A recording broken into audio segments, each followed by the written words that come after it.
இணை வைப்புல விழுந்து நம்முடைய தொழுகையை, நம்முடைய நோன்பை, இதர வணக்க வழிபாடுகளை வீணாக்கணுமா? மறுமை நாள்ல அல்லாஹ்வை குற்றவாளியா சந்திக்கணுமா? அப்படிப்பட்ட நிலை இந்த சமுதாயத்திற்கு ஏற்படக்கூடாது என்பதற்காகத்தான் இணை வைப்பிலிருந்து விலகி வாங்க, சத்தியத்தை நோக்கி வாங்க. தூதர்கள் எப்படிப்பட்ட அழைப்பை முன்வைத்தார்களோ, நூஹ் அலைஹிஸ்ஸலாம் அவர்கள், இப்ராஹிம் அலைஹிஸ்ஸலாம் அவர்கள், இன்னும் நபிகள் நாயகம் ஸல்லல்லாஹு அலைஹி வஸல்லம் அவர்கள் எந்த சத்தியத்தை நோக்கி மக்களை அழைத்தார்களோ அதே சத்தியத்தை நோக்கி தான் நாங்கள் அழைக்கிறோம். தர்கா வழிபாடு நமக்கு வேண்டாம், அது இஸ்லாத்துல உள்ளது கிடையாது, வாங்க அதை விட்டுட்டு வாங்க. தாயத்து வேண்டாம், அதை விட்டுட்டு வாங்க. அதை உங்களுடைய வாழ்க்கையிலிருந்து, நடைமுறையிலிருந்து விட்டழிவுங்கள். அப்பதான் மறுமை நாள நம்ம வெற்றி பெற முடியும். இது நாங்கள் சொல்லக்கூடிய பிரச்சாரங்கள்ல முதன்மையான பிரச்சாரம். நம்முடைய உலக வாழ்க்கையில ஏராளமான நல்லறங்களில் நாம் ஈடுபடுகிறோம். இந்த நல்லறம் நாளை மறுமை நாளில் நமக்கு பலனளிக்க வேண்டும் என்று சொன்னால் அல்லாஹ்விற்கு இணை கற்பிக்காதவர்களாக இருக்க வேண்டும். அல்லாஹ்வுக்கு இணை கற்பிக்காத நிலையில் தான் மறுமை நாளில் அல்லாஹ் நம்மை சந்திப்பான். அஸ்ஸலாமு அலைக்கும் வரஹ்மத்துல்லாஹி வபரகாத்துஹு. எல்லாம் உள்ள அல்லாஹ்வின் நல்லடியார்களே, இப்பொதுக்கூட்ட நிகழ்ச்சியில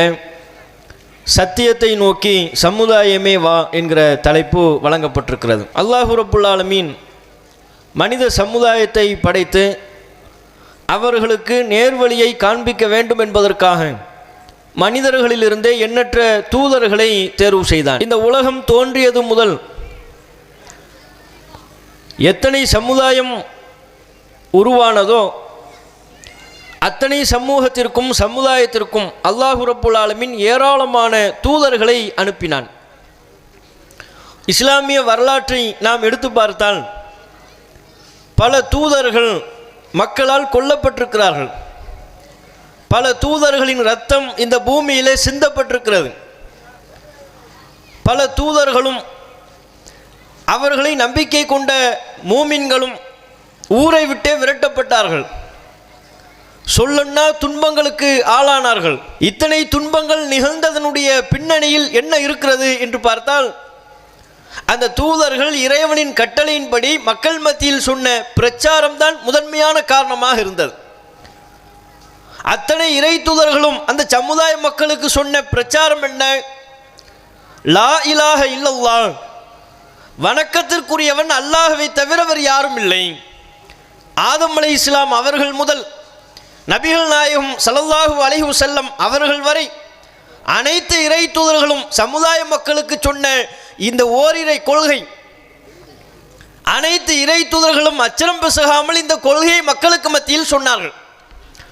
அதற்காகத்தான் தூதர்களை தேர்வு செய்து அல்லாஹ் அனுப்பினான். அல்லாஹ் ஒருவனைத்தான் வணங்க வேண்டும், அல்லாஹ்வை தவிர வேறு யாரையும் வணங்கி வழிபடக்கூடாது. அது மரமானாலும் சரி, கல்லானாலும் சரி, அல்லது ஏனைய மனிதனாக இருந்தாலும் சரி, இவைகள் எதுவும் வணங்கப்படுவதற்கு தகுதியானவை அல்ல. நம்ம அனைவரையும் படைத்த, வானங்களை படைத்த, பூமியை படைத்த, கல்லை, மனிதனை, மண்ணை, சூரியனை, சந்திரனை, இந்த உலகத்தில் உள்ள எல்லாவற்றையும் அகிலத்தையும் படைத்து பரிபாலித்த இறைவன் ஒருவன் இருக்கிறான். அவன் ஒருவனைத்தான் வணங்க வேண்டும். இந்த கொள்கைக்கு பெயர் தான் தௌஹீத். தௌஹீதை சொல்வதற்குத்தான் எல்லா இறை தூதர்களும் அடி வாங்கினார்கள். தௌஹீதை சொன்னதற்காகத்தான் பல தூதர்கள் கொல்லப்பட்டார்கள். அல்லாஹ்விற்கு இணை கற்பிக்க கூடாது, இறைவன் ஒருவனைத்தான் வணங்க வேண்டும் என்கிற ஏகத்துவத்தை சொன்ன காரணத்தினால் தான் பல முஸ்லிம்கள், இறை தூதர்களை நம்பிக்கை கொண்ட பல மோமின்கள் ஊரை விட்டே விரட்டடிக்கப்பட்டார்கள். நீங்க நபிகள் நாயகம் அவர்களுடைய வாழ்க்கை வரலாற்றிலே ஹிஜ்ரத் என்கிற புனித பயணத்தை பற்றி நாம் பார்க்கிறோம் அல்லவா? நபிகள் நாயகம் மக்காவிலிருந்து மதீனாவிற்கு ஹிஜ்ரத் சென்றார்கள். நபிகள் நாயகத்தோடு பல நபித்தோழர்கள் மதீனாவிற்கு ஹிஜ்ரத் சென்றார்கள். அதற்கு முன்பு இன்னும் பல நபித்தோழர்கள் அபிசீனியாவிற்கு ஹிஜ்ரத் என்கிற புனித பயணத்தை மேற்கொண்டார்கள். அதனை நாம் புனித பயணம் என்று சொன்னாலும், ஹிஜ்ரத் என்று சொன்னாலும், அந்த சொல்லில் உள்ள உண்மையான பொருள் என்ன? இந்த கொள்கையை சொல்லிக்கொண்டு அல்லாஹ் ஒருவனைத்தான் வணங்க வேண்டும், அல்லாஹுக்கு இணையாக எந்த கல்லையும் வணங்கக்கூடாது, எந்த மனிதனையும் வணங்கக்கூடாது, எந்த மரத்தையும் வணங்கக்கூடாது என்று சொன்ன காரணத்தினால் தான் சொந்த ஊரில் அவர்கள் இருக்க முடியாத நிலைக்கு தள்ளப்பட்டார்கள். அந்த கொள்கையில் அவர்கள் சமரசம் செய்யாமல் இருந்த காரணத்தினால்தான், எந்த விதமான சமரசத்திற்கும் உடன்படாமல் எத்தனை இடையூறுகள் வந்தாலும் அல்லாஹ் ஒருவனைத்தான் வணங்க வேண்டும் என்று தான் நாங்கள் சொல்வோம். எத்தனை துன்பங்கள் வந்தாலும், சார்ந்தவர்களில் பலர் கொல்லப்பட்டாலும், அடி வாங்கினாலும், உதை வாங்கினாலும், இந்த ஊரிலேயே இருக்கக்கூடாது என்று சொன்னாலும், எல்லா துன்பத்தையும் தாங்கிக் கொள்வோம், சொன்ன கொள்கையில் நாங்கள் மாற மாட்டோம் என்று உறுதியை வெளிப்படுத்தினார்கள். நபி நூஹ் அலைஹிஸ்ஸலாம் அவர்களுடைய வாழ்க்கை வரலாறு நமக்கு சொல்வது என்ன? நூஹை அவருடைய சமுதாயத்திற்கு நாம் தூதராக அனுப்பினோம். நூஹ் மக்களிடையே பிரச்சாரம் செய்கிறார். யா கௌமி, என் சமுதாயமே, உஅ்புதுல்லாஹ, அல்லாஹ்வை மட்டுமே வணங்குங்கள், மாலக்கும் மின் இலாஹின் கைருஹு, அல்லாஹ்வை தவிர்த்து வேறு உங்களுக்கு எந்த கடவுளும் இல்லை, அல்லாஹ் மட்டும் வணங்குங்க. ஏன்னா நூஹ் அலைஹிஸ்ஸலாம் அவருடைய சமுதாயத்தில் அந்த மக்கள் கடவுளாக எதையெல்லாம் வணங்கி கொண்டிருந்தார்கள்? வத்து, சுவாஇ, யகூஸ், யஊக், நஸ்ர் என்று பல்வேறு சிலைகள். வத்து என்று ஒரு சிலை, சுவா என்று ஒரு சிலை, யகூஸ் என்று ஒரு சிலை, இப்படி பல சிலைகளுக்கு பெயர்களை வைத்துக்கொண்டு அவைகளை குட்டி குட்டி கடவுள்களாக வணங்கி கொண்டிருந்தார்கள். அந்த மக்களுக்கு மத்தியில் நூஹ் நபி பிரச்சாரம் பண்றாங்க, இந்த சிலைகள்லாம் கடவுள் கிடையாது, இவைகளுக்கு கடவுளுடைய சக்தி இல்லை, தன்மை இல்லை, நீங்கள் என்ன கோரிக்கைகளை முன்வைக்கிறீர்களோ அந்த கோரிக்கைகளை இவைகள் செவிமடுக்காது, நீங்கள் உங்களுடைய துன்பங்களை நீக்கும்படி முறையிடுகிறீர்களே அவங்களுடைய துன்பத்தை இவைகள் நீக்கி தராது, நம்மளை படைச்சவன் இறைவன் ஒருவன் இருக்கிறான், அந்த இறைவனை மட்டுமே நீங்கள் வணங்க வேண்டும் என்று ஒரு மிகப்பெரிய சீர்திருத்தத்தை, கொள்கை பிரச்சாரத்தை நபி நூஹ் அலைஹிஸ்ஸலாம் அவர்கள் முன்னெடுத்தார்கள். சொல்லும்போது பல எதிர்ப்பு வந்தது, பல இடையூறு வந்தது. எந்த இடையூறுனாலும் எதிர்ப்பினாலும் அவர்கள் துவண்டு விடவில்லை. எந்த விதத்திலையும் நபி நூஹ் அலைஹிஸ்ஸலாம் அவர்கள் சமரசம் செய்யவில்லை. மிக தெளிவாக சொன்னார்கள். இரவு பகல் பாராம பிரச்சாரம் செய்யக்கூடிய நபி நூஹ் அலைஹிஸ்ஸலாம் அவர்கள் தனித்தனியாக ஒவ்வொரு நபரையும் சந்தித்து இந்த பிரச்சாரத்தை மேற்கொண்ட நபி நூஹ் அலைஹிஸ்ஸலாம் அவர்கள் ஒரு கட்டத்தில் மக்களுக்கு மத்தியில் சொன்னார்கள், இன்கான கபுர அலைக்கும் மக்காமி ஓ ததுக்கீரி பி ஆயாத்தில்லாஹி, நான் இங்கே இருப்பது உங்களுக்கு சிரமமாக இருக்குமே, ஆனால் இந்த கொள்கையை சொல்லிக்கொண்டு ஒரு இறை தூதராக நான் இருப்பது உங்களுக்கு பாரமாக இருந்தால், ஓ ததுக்கீரி பி ஆயாத்தில்லாஹி, அல்லாஹ்வுடைய வசனங்களை கொண்டு மக்களுக்கு நான் அறிவுரை சொல்கிறேன் அல்லவா, அது உங்களுக்கு பாரமாக இருக்குமே, ஆனால் ஃபஅலல்லாஹி தவக்கல்து, நான் அல்லாஹ்வை சார்ந்திருக்கிறேன், ஃபஅஜ்மிஉ அம்ரக்கும் வ ஷுரகாக்கும், உங்களுடைய காரியத்தை நீங்கள் முடிவெடுங்கள், நீங்கள் யாரையெல்லாம் அல்லாஹ்வுக்கு இணையாக ஆக்கிக் கொள்கிறீர்களோ அவர்களெல்லாம் ஒன்று சேர்த்துக் கொள்ளுங்கள், என்னுடைய கதைக்கு முடிவு கட்டுங்க அப்படின்னாங்க. நான் இந்த கொள்கையை சொல்வதிலிருந்து இம்மி அளவு கூட மாற மாட்டேன். நீங்கள் எதை காட்டி என்னிடம் பயமுறுத்துகிறீர்களோ, எந்த பொய்யான கடவுள்களை சொல்லி என்னை அச்சுறுத்த முனைகிறீர்களோ உங்களுக்கு நான் அவகாசம் தருகிறேன், எல்லாரும் ஒன்று சேருங்கள். நீங்கள் பொய்யாக கடவுள் என்று சொல்லிக் கொண்டிருக்கிறீர்களே அவைகளையும் உங்கள் துணைக்கு அழைத்துக் கொள்ளுங்கள். எனக்கு எதிராக சூழ்ச்சி பண்ணி சதி பண்ணி என் கதையை முடிங்க பார்ப்போம், சவால் விட்டார். பாருங்க, கொண்ட கொள்கையில் எவ்வளவு தெளிவும் உறுதியும் இருக்குமையானால் துளி கூட சமரசத்திற்கு இடம் தராமல் லா இலாஹ இல்லல்லாஹ் என்கிற இந்த ஏகத்துவ கொள்கையை மக்கள் மத்தியிலே முன்வைத்தார்கள். நபி இப்ராஹிம் அலைஹிஸ்ஸலாம் அவருடைய வாழ்க்கை நமக்கு சொல்லித்தரக்கூடிய பாடம் என்ன? நெருப்புல தூக்கி போட்டாலும் சரி, வீட்டை விட்டு விரட்டி அடித்தாலும் சரி, ஊரை விட்டே விரட்டி அடித்தாலும் சரி, வணக்கத்திற்குரியவன் அல்லாஹ் ஒருவன் தான், அதை சொல்வதிலிருந்து ஒருபோதும் நான் மாற மாட்டேன் சொன்னார்களா இல்லையா? இத்தனைக்கும் இப்ராஹிம் அலைஹிஸ்ஸலாம் அவருடைய தந்தை யார்? சிலைகளை தயாரிப்பில் ஈடுபடக்கூடியவர். சிலை தயாரிப்பில் ஈடுபடக்கூடிய ஒரு குடும்பத்திலிருந்து அவருக்கு மகனாக பிறந்து குடும்பத்திலே பார்க்கிறார். நம்ம தந்தை ஒரு சிலையை உருவாக்குறாரு, அதை போய் வழிபாட்டு தளத்தில் வைக்கிறாரு, அதற்கு சக்தி இருப்பதாக மக்கள் சொல்றாங்க, அதனிடத்தில் போய் கோரிக்கைகளை கேட்கிறார்கள். இதுக்கு எப்படி சக்தி இருக்கும்? ஒரு கருச்சிலை இடத்தில் போய் எப்படி நம்முடைய தேவைகளை கோரிக்கைகளை முறையிட முடியும்? இப்ராஹிம் அலைஹிஸ்ஸலாம் அவர்கள் சிந்தித்து பார்க்கிறார்கள். மக்களுக்கு மத்தியில் மிக தெளிவுபட எடுத்து சொன்னார்கள். அவருடைய குடும்பத்தில் அவருடைய தந்தை சிலை வடிப்பவர், அதற்கு எதிராக அவர் குடும்பத்திலிருந்தே ஒருவர் சிந்திக்கிறார், அவருடைய மகன் சிந்திக்கிறார், மக்களிடத்தில் சொல்கிறார் இந்த சிலைகளுக்கெல்லாம் சக்தி இல்லை. அதை கூட எப்படி சொன்னார்? எவ்வளவு சமயோசித அறிவோடு அந்த பிரச்சாரத்தினை மேற்கொண்டார்.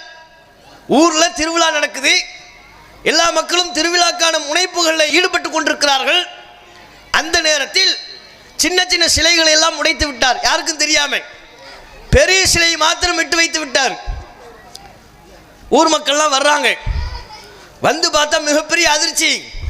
இந்த சிலைகள்லாம் நாசமாக போயிருக்கிறது, உடைந்து போயிருக்கிறது, பெரிய சிலை மாத்திரம் நின்று கொண்டிருக்கிறது. இந்த வேலை யார் பண்ணியிருப்பா? இந்த நாசக்கார வேலையை பண்ணது யாரு? கொதிச்சு போய் நிற்கிறாங்க. மக்கள் சொல்கிறார்கள், காலு சமீனா ஃபத்தன், ஒரு இளைஞர் இருக்கிறார், ஊர்ல ஒரு இளைஞர் நடமாடி கொண்டிருக்கிறார், அவர் பேர் இப்ராஹிம், அவர் தான் இந்த காரியத்தை பண்ணியிருக்கணும், ஏன்னா அவர் தான் சிலைகளுக்கெல்லாம் சக்தி இல்லைன்னு சொல்லிக்கிட்டு இருந்தாரு, சிலைகள் கேட்காது என்றார், சிலைகள் பேசாது என்றார், சிலை வணக்கத்தில் ஈடுபடக்கூடாது என்று அவர் தான் பிரச்சாரம் பண்ணிக்கிட்டு இருந்தாரு, ஆகவே இந்த நாச வேலையை அவர் தான் செய்திருக்க வேண்டும் என்றார்கள். கூப்பிடுங்க அவர்னாங்க. மன்னர் முதல் கொண்டு முக்கிய பிரமுஸ்தர்கள் எல்லோரும் சேர்ந்து இப்ராஹிமை அழைத்து வர சொல்கிறார்கள். வந்து நிற்கிறார். இப்ராஹிம் கேட்குறாங்க, நீங்கள் தான் இந்த காரியத்தெல்லாம் பண்ணீங்களா?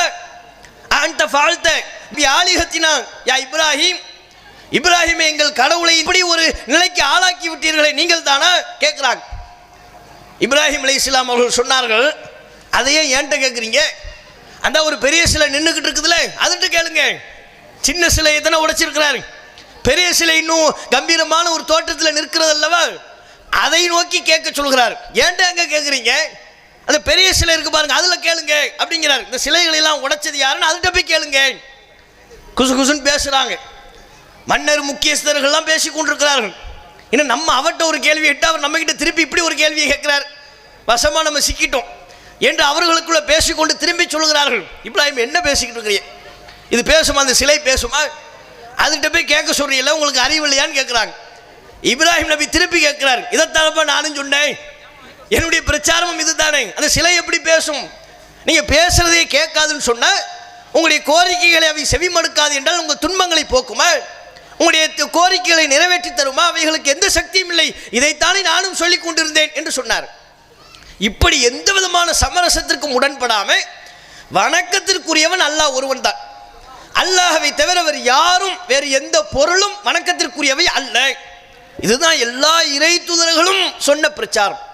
இந்த பிரச்சாரம் செய்த காரணத்தினால்தான், இந்த தௌஹீதை சொன்ன காரணத்தினால்தான், ஷிர்க் என்கிற இணை வைத்தல் கூடாது, அல்லாஹ்வுக்கு எந்த ஒரு பொருளையும் எந்த ஒரு நபரையும் இணையாக்கி விடாதீர்கள் இப்படின்னு சொன்ன காரணத்தினால தான் தூதர்களை நம்பிக்கை கொண்ட மூமின்கள் ஊரை விட்டு விரட்டடிக்கப்பட்டார்கள். இதை நாம் குறிப்பிடுவதற்கு என்ன காரணம்? இன்றைய காலகட்டத்திலையும் இந்த பிரச்சாரம் தேவையாக இருக்கிறது. நூஹ் அலைஹிஸ்ஸலாம் அவர்கள் எந்த தௌஹீதை எடுத்து சொன்னார்களோ, இப்ராஹிம் அலைஹிஸ்ஸலாம் அவர்கள் எந்த தௌஹீதை எடுத்து சொன்னார்களோ, எந்த இணை வைப்பு கூடாது என்று சொன்னார்களோ, ஆணித்தரமாக உறுதியாக சொன்னார்களோ, அதே இணை வைப்பு கூடாது என்று சொல்லக்கூடிய தேவை இப்போதும் இருக்கிறது. அவங்க காலத்தில் சிலைகள் இருந்தது, இன்றைக்கு அவைகளுக்கு பதிலாகத்தான் தர்காக்கள் என்கிற வடிவத்தில் மாறிவிட்டது. அன்றைய காலகட்டத்தில், நபிமார்களுடைய காலகட்டத்தில் சிலைகளை நிற்க வைத்து கொண்டு அந்த சிலைகளுக்கு முன்பாக நின்று கொண்டு தங்களுடைய கோரிக்கைகளை கேட்டார்கள், நோய் நொடிகளை நீக்குமாறு கேட்டார்கள், அல்லாஹ்விடத்தில் பரிந்துரை செய்யுமாறு கேட்டார்கள், அல்லாஹ்வுக்கு இணை கற்பித்தார்கள். இன்றைக்கு அதே செயலைத்தான் வேறு விதமாக தர்காக்களில் படுக்க வைக்கப்பட்டிருக்கிற நிலையில், தர்காவிலேயும் சிலைதான் இருக்கிறது, சமாதி என்று நீங்கள் சொல்லிக் கொண்டாலும் அதுவும் சிலை, அங்கே நிற்பதற்கு பதிலாக படுக்க வைக்கப்பட்டிருக்கிறது. அந்த சமாதி இடத்தில் முன்பாக நின்று கொண்டு, அவுலியாவே, மகானே, இறைநேசரே, எங்கள் பாவங்களை மன்னியுங்கள், எங்கள் நோய் நொடியை நீக்குங்க, குழந்தையை தாங்க என்று ஏராளமான அல்லாஹ்விற்கு இணை கற்பிக்கக்கூடிய காரியத்தில் ஈடுபடுகிறார்கள். இது எல்லாத்தையும் செய்கிறது யார்? அல்லாஹ் தானே செய்கிறான். பாவங்களை மன்னிப்பவன் அல்லாஹ், நோய் நொடியை நீக்குபவன் அல்லாஹ், துன்பத்தை தருபவனும் அல்லாஹ், அந்த துன்பத்தை நீக்கக்கூடிய அதிகாரம் பெற்றவனும் இறைவன் அல்லாஹ் ஒருவன் தான். எல்லாமே அல்லாஹ் ஒருவன் தான் என்று சொல்லிவிட்டு நம்ம சொன்ன லா இலாஹ இல்லல்லாஹ்வுக்கு என்ன அர்த்தம்? வணக்கத்திற்குரியவன் அல்லாஹ் ஒருவன் தான். அதனுடைய பொருள் என்னென்ன? அல்லாஹ் மட்டும்தான் வணங்குவேன், அல்லாஹ்விட மட்டும்தான் துவா கேட்பேன், அல்லாஹ்வுக்கு மட்டும்தான் சஜிதா செய்வேன், அல்லாஹ்விட மட்டும்தான் பிரார்த்தனை, பாவங்களை மன்னிக்கும்படி கேட்பேன், அல்லாஹ்வை தவிர்த்து வேறு யாரிடத்திலையும் எதையும் அல்லாஹ்விடத்தில் கேட்குற மாதிரி கேட்க மாட்டேன்.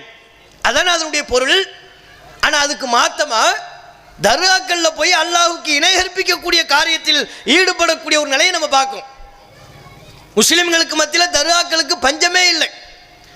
எங்கே பார்த்தாலும் முஸ்லிம்கள் பெரும்பாரியாக வசிக்கக்கூடிய பகுதியில் எந்த தெருக்குள்ள நுழைஞ்சாலும் தர்கா, அங்கே ஒரு சமாதி, பக்கத்தில் ஒரு உண்டியல், அந்த சமாதிக்கு மேலே ஒரு பச்சை போர்வை, உள்ளுக்குள்ளே போனோம்னா ஒரு விளக்கு, குத்து விளக்கு, அங்கே ஒரு நெருப்பு எரியுது, வர்றாங்க, எண்ணெயை ஊற்றுறாங்க, கையேந்தி துவா கேட்குறாங்க, போகிறாங்க. எப்படி நம்ம சமுதாய மக்கள் மாறிவிட்டார்கள்?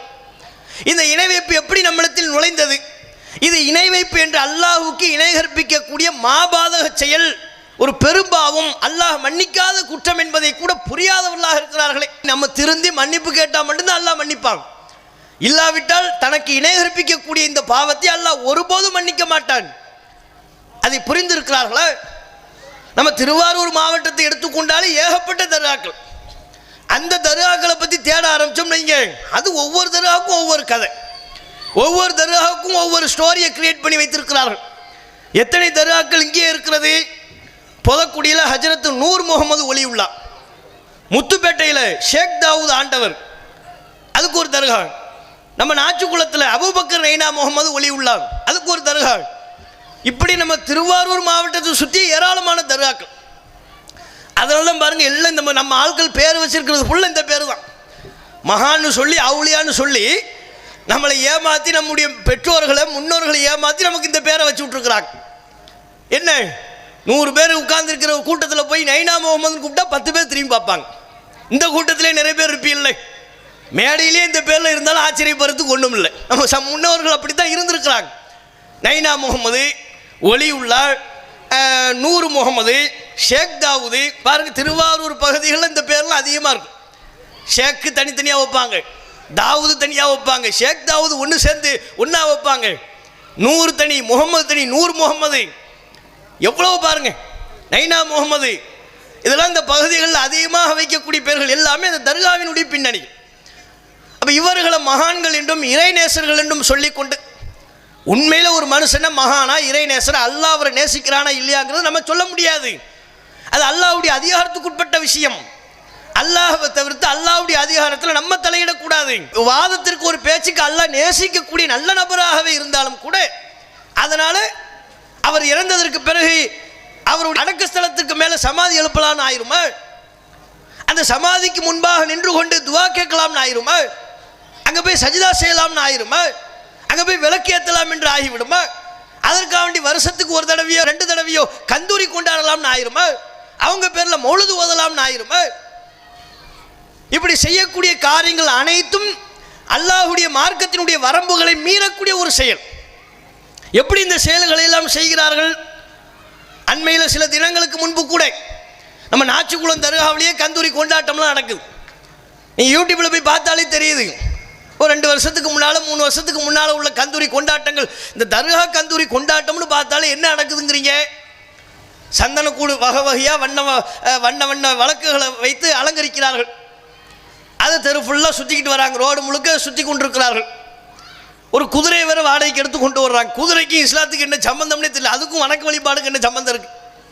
ரசூலுல்லாஹ்வுடைய காலத்தில் குதிரைகள் இருந்தது, போர்க்களத்தில் அதை பயன்படுத்தினார்கள். அப்போ நமக்கு நன்மை கிடைக்கும். அல்லாஹ்வுடைய பாதையில் நாட்டையும் நாட்டு மக்களையும் பாதுகாப்பதற்காக நடைபெறக்கூடிய யுத்தத்துக்கு குதிரையை நம்ம கொடுத்தோம்னா அது நமக்கு நன்மை தரக்கூடிய காரியம். இவங்க என்ன, குதிரையை கொண்டு வந்து அதை அலங்காரம் பண்ணி தெருவில் நிற்க விட்டு சிறுவர்களெல்லாம் சுற்றி நிற்க வைத்து கொண்டு குதிரைக்கு அச்சம் ஊட்டி அது 2 காலையும் தூக்கிக்கிட்டு இப்படி சுற்றிக்கிட்டே நிற்கிது. அதுக்கு தக்பீர் சொல்லிக்கிட்டு இருக்கிறாங்க. அது எப்படிப்பா வணக்கமாகும்?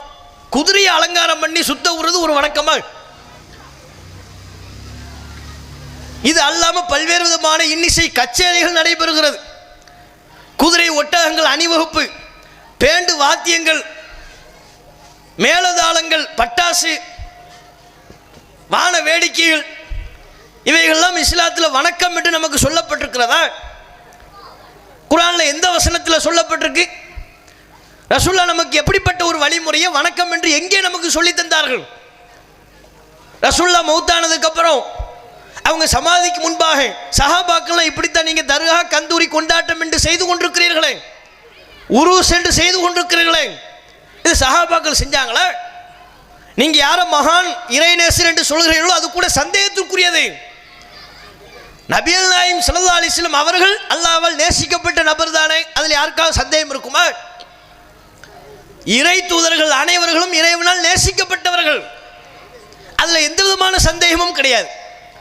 அப்போ சந்தேகத்துக்கு அப்பாற்பட்டதாக இருந்த போதிலும் கூட ரசூலுல்லாஹ்வுடைய மௌத்துக்கு அப்புறம் அவங்க சமாதிக்கு முன்பாக நின்று கொண்டு நீங்கள் இபாதத்துங்கிற பேரில் வணக்கம்ங்கிற பேரில் என்னென்ன கூத்துக்களை செய்கிறீர்களோ இதை சஹாபாக்கள் யாராவது செஞ்சாங்களா?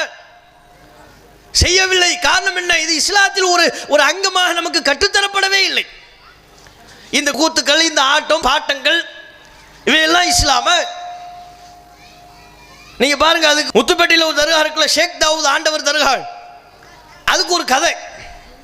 அது என்னவா, 700 வருஷத்துக்கு முன்னாலேயும், அப்போ தானே யார் என்ன ஏதுன்னு கேட்க இயலாது.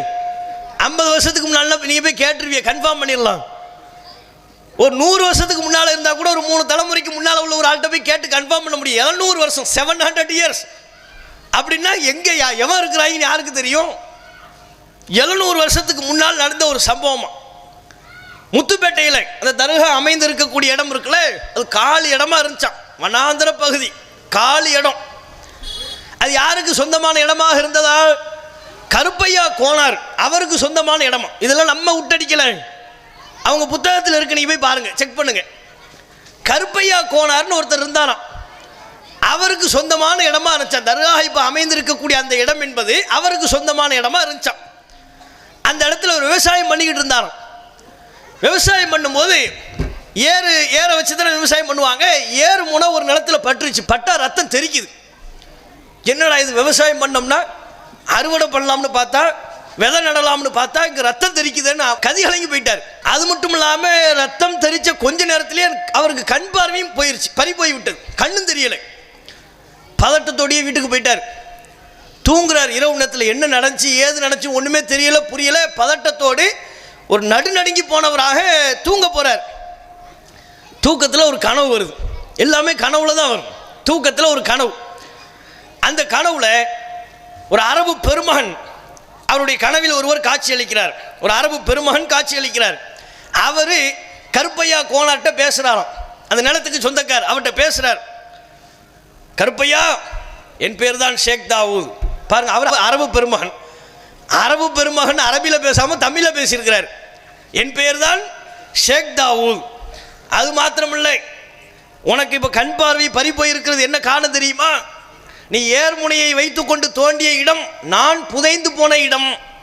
நான் 700 ஆண்டுகளுக்கு முன்பு அங்கே நான் இருந்தேன், தவம் புரிந்தேன், அங்கே நான் அடக்கமானேன். நான் அடக்கமான இடத்துல தான் நீ விவசாயம் பண்ணியிருக்கிறேன். என் உடம்புல பட்டு அந்த ரத்தம் தான் தெரித்து விட்டது. இப்போ உனக்கு பறிப்போன பார்வை மீண்டும் வர வேண்டுமா? அதுக்கு நான் ஒரு வழி சொல்கிறேன். நாச்சு குளத்தில் 2 இருக்கிறார்கள். பாருங்க, இது எல்லாம் யார்? அரபு பெருமகன் சொல்கிறார். அந்த அரபு பெருமகன் தமிழில் இவ்வளோ பெரிய கதையை சொல்லியிருக்கிறாரு.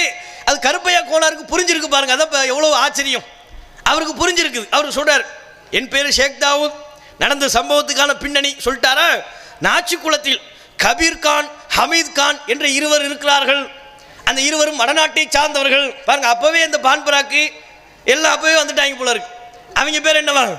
கபீர் கான், ஹமீத் கான், 2 பேர் இருக்கிறார்கள்.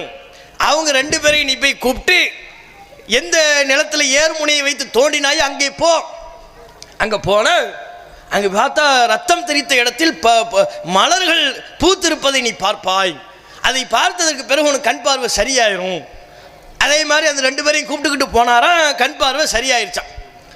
அதிலிருந்து அவர் பார்த்தாராம், கருப்பையா கோனார், ஆஹா எவ்வளோ பெரிய மகானுங்க அடக்கமாக இருக்கிறார். இனிமேல் இந்த நிலத்தை நம்ம வைத்து கொண்டிருக்க முடியுமா அப்படின்னு அந்த நிலத்தை அவர் ஷேக் தாவூதுக்காகவே, ஆண்டவர் ஷேக் தாவூதுக்காக நான் இதை அர்ப்பணிக்கிறேன்னு சொல்லி அவருக்காகவே எழுதி கொடுத்தாராம். அங்கே தர்காவும் அதுக்கு பிறகு கட்டப்பட்டு விட்டது. இப்படி கதை போகுது. அதுக்கப்புறம் என்னவா, அந்த தர்காவினுடைய சிறப்பம்சம் என்ன தெரியுமா? முத்துப்பேட்டையில் உள்ள அந்த தர்காவில் போய் நோயாளிகள், பல்வேறு பாதிப்புள்ளவர்கள் வந்து தங்கணுமா. தங்குனால் இந்த அவுலியாவுடைய ஸ்பெஷல் என்ன? ஷேக் தாவூத் ஆண்டவருடைய ஸ்பெஷலு கனவுல ஆப்ரேஷன் பண்ணுவார். இங்கே அப்போலோவில் ஆப்ரேஷன் பண்ணாலே சக்ஸஸ் ஆக மாட்டேங்குது. இவர் கனவுல ஆப்ரேஷன் பண்ணுவாராம். கனவுல வந்து ஆப்ரேஷன் நடக்கும். தர்காவில் வந்து தங்கணும். தங்குனாங்கனால் கனவில் தோன்றி அவர்களுக்கு என்ன நோய் ஏற்பட்டிருக்கிறது, என்ன பாதிப்பு ஏற்பட்டிருக்கிறதுங்கிறத பார்த்து ஆப்ரேஷன் செய்து விடுவார். அந்த துன்பங்கள்லாம் போய்விடும். அவருக்கு ஏற்பட்டிருக்கிற நோய் நீங்கிவிடும். இடையில முடிச்சிடக்கூடாது. முடிச்சா ஆப்ரேஷன் ஃபெயில் ஆகும். ஏன்? ஏன்னா அவர் கனவுல தானே பண்ணிக்கிட்டு இருக்கிறாரு. நல்லா தூங்கணும். தூக்க மாத்திரம் ஒரு 3 பாட்டு தூங்கணும் போல இருக்கு. அவ்வளவு ஆழ்ந்து தூங்குறாதான் ஆப்ரேஷன் நல்லபடியாக முடியும். அப்படிலாம் சொல்லியிருக்கிறாங்க. அங்கே போய் உடம்பு சரியில்லாமல் வந்ததற்கு பிறகு நீ தூக்கத்தில் இடையில முடிச்சிருப்ப, அதான் உனக்கு ஆப்ரேஷன் ஒழுங்காக அவர் பண்ணாம விட்டாரு. ஆப்ரேஷன் ஃபெயில் ஆயிருச்சு. எல்லாத்துக்கும் காரணம் நீ ஒழுங்காக தூங்கலை இப்படின்னு சொல்லக்கூடிய அளவு. ஆப்ரேஷன் பண்ணும்போது கனவுல தான் ஆப்ரேஷன் பண்ணுவாராம். அப்போ ஒரு நர்ஸும் வருவாங்களாம். எது அந்த கனவுலையே அவர் ஆப்ரேஷன் பண்ணுறதுக்கு ஹெல்ப்பாக கனவுலேயே ஒரு நர்ஸ் வேற வர்றாங்க. அந்த நர்ஸ் யாருன்னு பார்த்தா அவங்க தான் ஃபாத்திமா நாச்சியார். இப்படி போகுது கதை. இது எல்லாமே அந்த புத்தகங்களில் எழுதியிருக்கிறார்கள். இது நாம இந்த கதைகளை உருவாக்கி சொல்லலை, உண்மையாகவே இப்படி எழுதப்பட்டிருக்கிறது. அவர்களை சார்ந்தவர்கள் இது போன்று எழுதுகிறார்கள். இப்போ நம்ம என்ன கேட்குறோம், இதெல்லாம் உண்மையா? தர்காவில் வந்து தங்குனா நோய் குணமாயிருமா? அப்படி அல்லாஹ் நமக்கு சொன்னானா? ரசூல் சொன்னாங்களா? நோய் நொடி ஏற்பட்டு அல்லாஹ்விடத்தில் பிரார்த்தனை செய்யணும். என்ன நோய் ஏற்பட்டிருக்கிறதோ அதுக்குரிய மருத்துவத்தை பார்க்கணும். அதான இஸ்லாம் சொல்லக்கூடியது. அல்லாஹ் மேல நம்பிக்கை வை, அல்லாஹ்ட்ட பிரார்த்தனை செய். உலகத்தில் நடப்பில் என்ன மருத்துவமோ அந்த மருத்துவத்தை செய். அதை விட்டு அந்த தர்காவுக்கு போகிறேன், இந்த தர்காவுக்கு போகிறேன், அந்த தர்காவில் போய் தங்குறேன், இந்த தர்காவில் போய் தங்குறேன். எங்கே போய் தங்கினால் தங்கி விட்டால் நோய் குணமாகி விடுமா? அப்படி இஸ்லாத்தில் சொல்லப்பட்டிருக்கிறதா? எவ்வளோ பெரிய மகானா